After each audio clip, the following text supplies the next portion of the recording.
first things first, though, let's do the latest junior golf news then.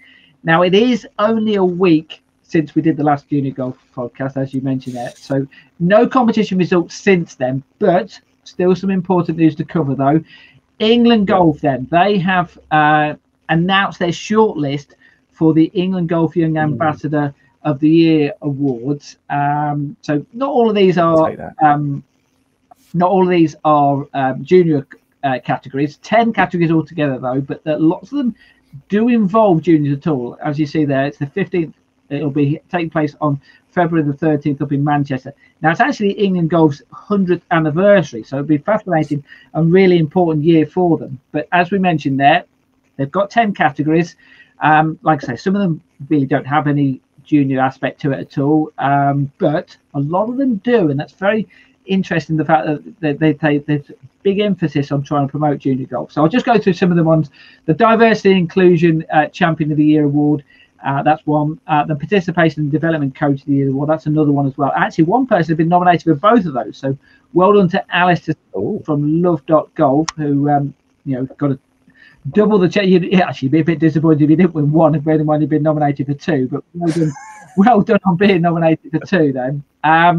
Right, other events though, or other categories though, which have cropped up, which do have a junior nomination. Performance of the Year, Chris Kim, who won the British Boys Amateur Championship this year, the McGregor Trophy and the Fairhaven Trophy, and was also a member of the Europe's winning Junior Ryder Cup team. So he's been nominated, one of the 3 nominations for him. So well done to Chris.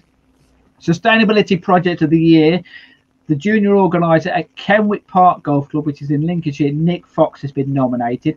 And obviously we are going to be talking about junior organisers during the podcast. So if you do a good job as being the junior organiser, you might get nominated for some of these. There you go. Oh, absolutely, yeah. So well done to Nick. Women and Girls Trailblazer, once again 3 nominations. But one of them has gone to Molly Moore from Reigate Hill Golf Club down in your neck of the woods, down in... Yeah, Reigate's not too far from me. Yep. And she's got a package there called Girls Golf Excellence. So obviously something which is trying to get more girls into the game there.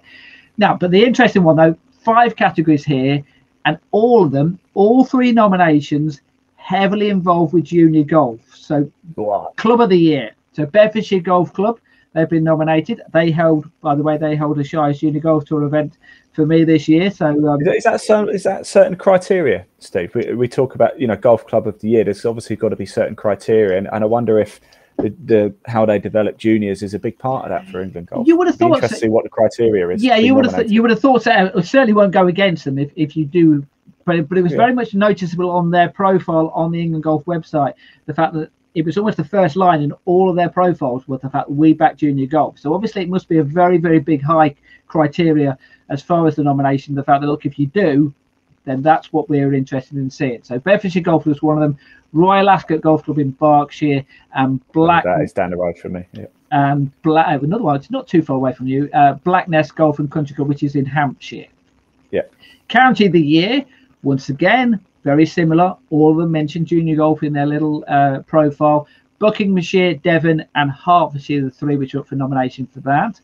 Tournament venue of the year. This is what surprised me, because you would expect that some of the big tournaments, England Golf, you could be any one of the tournaments.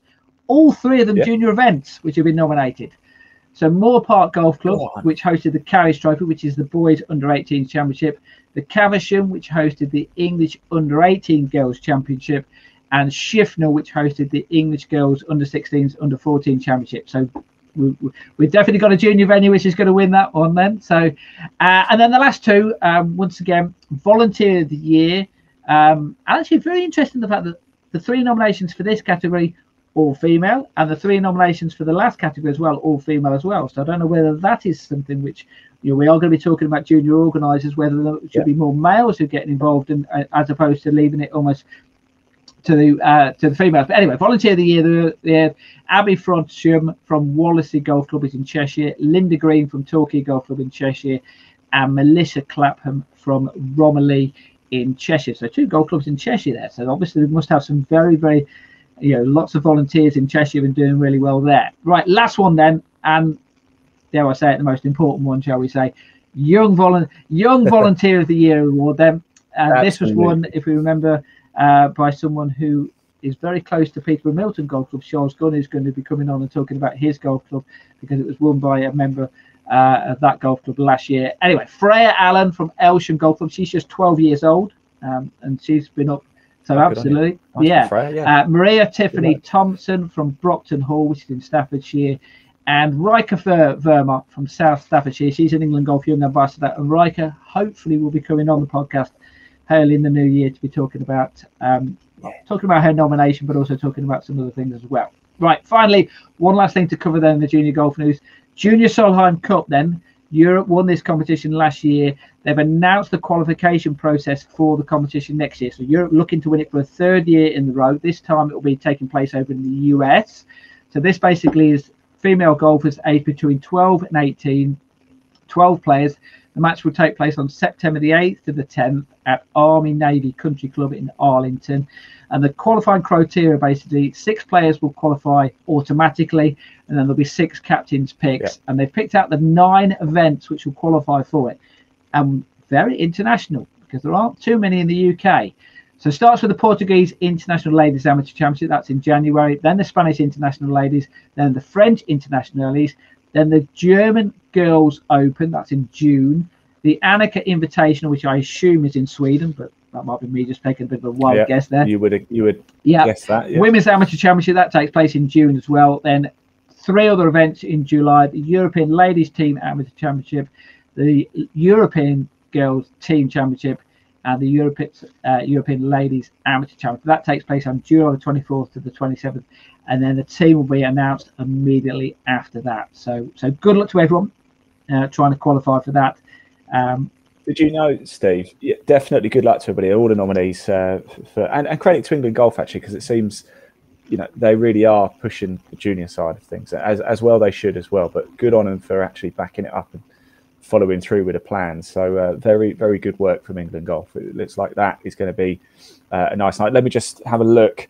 Still haven't received an invite to it though. The Progress Junior Golf podcast has not quite got an invite just yet, but we could do it there live, Steve. We could do it there live from Manchester. Could do, yes, absolutely, yeah. The invite, we are more than happy to do a Progress Junior Golf podcast on there. Actually, it'd be fascinating, wouldn't it?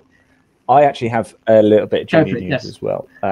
Although it's not actually golf related, but it sort of is. Do you remember a while ago we did a podcast about juniors and other sports, and it wasn't just golf?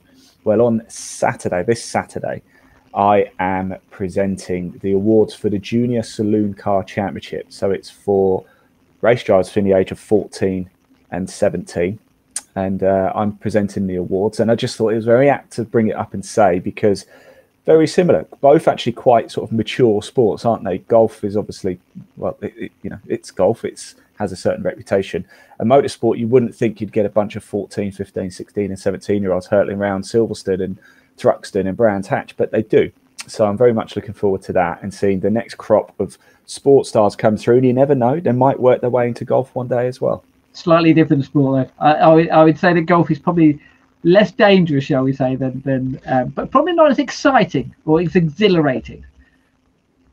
I would actually say, though, I probably shouldn't say this, golf is a lot harder. I would probably have to guess, though. Not to say motorsport is easy, because it certainly isn't. But I think you can almost get away with a perfect lap, but you can't get away with a perfect hole in golf. It just doesn't exist, does it? No. Right, that wraps up the junior golf news list for this week. Then.